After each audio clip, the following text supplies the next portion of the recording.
Ümumiyyətlə, siyasi psixologiyada, etnopsixologiyada ümumiyyətlə, Rus xalqının başqa xalqlara niyə bu qədər nifrətlə yanaşılması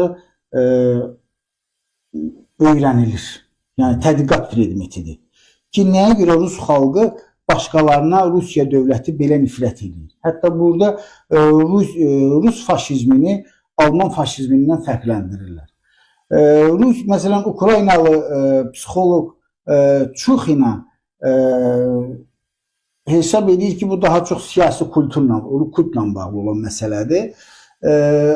Rusiyalı, məsələn, filosof Berdyayev yaxşı bir sözü var onun. Deyir ki, Rus xalqının, deyir, Rus insanının mənzərəsi Rus dövlətinin, deyir, mənzərəsinə uyğundur.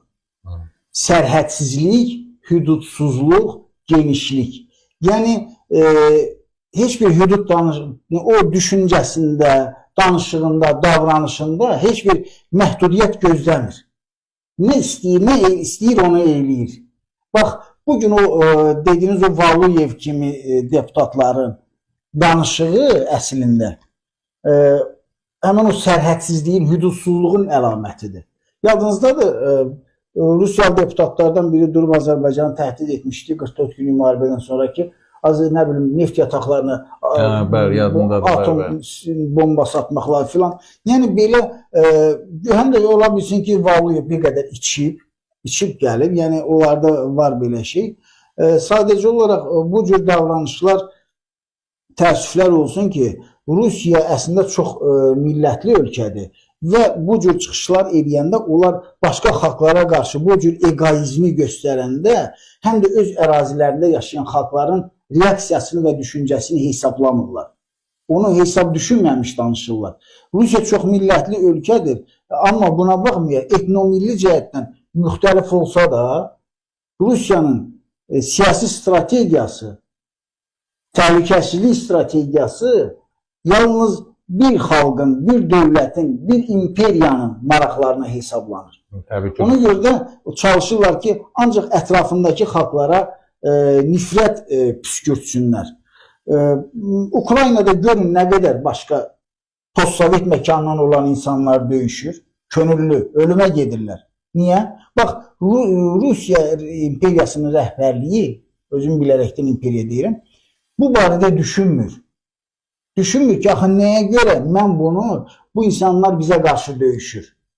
Onlar gəlib mənim ərazimdə, istər qonşu kimi, istər mənim ərazimdə dinc yanaşı yaşaya da bilərlər, əməkdaşlıq da edə bilərlər, vətəndaşım da ola bilərlər. Amma onlar məndən nəsə bir qisas hissi var. Qisas hissi də ondan bağlıdır ki, bu xalqlara qarşı o qədər haqsızlığa yol verilib ki. Mən təəssüf ki, Rusiya imperatorları bir-birini təkrarlamağa, yamsılamağa çalışır və bundan nəticə çıxartmır. Tarixdə mən bəlkə də çox olub, bilmirəm, mən ikisini tanıyıram ki, biri Tolstoyun Nikolaya məktubu var, yəni məsləhət verir ona ki, çəkil də bu yoldan, çox məşhur məktubdur o. Yəni, insanlarla davranış tərzini dəyiş. Biri də ki, İsrailin mərhum prezidenti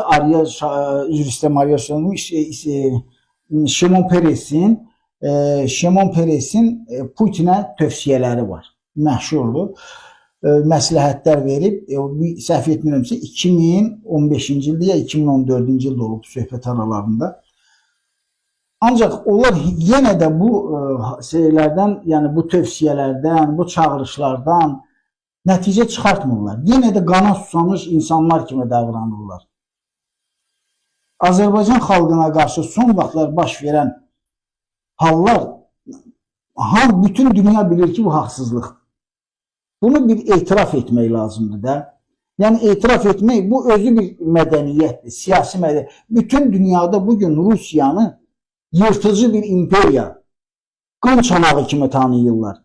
Əksinə Rusiya bugün, Putin bugün Azərbaycan xalqından üzr istəməklə, Azərbaycan xalqına qarşı dəymiş ziyanı ödəməklə, Azərbaycan deməli, günahsız insanları, dinc insanları öldürənləri, qətlə yetirənləri cəzalandırmaqla öz imicini təmizləmiş olar. Dünyada özünə bir hüquqi cəhətdən, siyasi cəhətdən bir bəraət qazanmış olar. Amma onlar bunu düşünmürlər. Rusiya anlamalıdır ki, bugün Cənubi Qafqazda onun bir dənə yaxın dövlət qalıb ona. Gürcüstanla münasibətləri bəllidir. Diplomatik əlaqələri yoxdur, belə yoxdur. Ermənistan da sürüşkən mövqe tutur və gedir. Ermənistan konstitusiyasını dəyişəcək və orada konstitusiya Avropa İttifaqına inteqrasiya məsələsi salınacaq və Ermənistan sonra Türkiyə ilə sərhədləri açılmasına nail olub qərbə inteqrasiyaya getməyə çalışacaq. Yəni, gec də olsa, mərhələli də olsa bu proses gedəcək. Və bu artıq Ermənistan Avropa İttifaqına üzvlük məsələsinin gündəmə gəlməsi paralel olaraq Qaluzin də etiraf edir ki, Ermənistanın həm Avrasiya İqtisadi Birliyindən, həm kollektiv təhlükəsizlik müqaviləsi təşkilatının çıxması məsələsini gündəmə gətirir. Çünki iki stulda oturmaq mümkün deyil. Təbii. İkisindən birini seçmək. Yeganə Azərbaycan qalır. Azərbaycanla münasibətləri müttəfiqlik səviyyəsinə qalxmışdır Rusiyanın.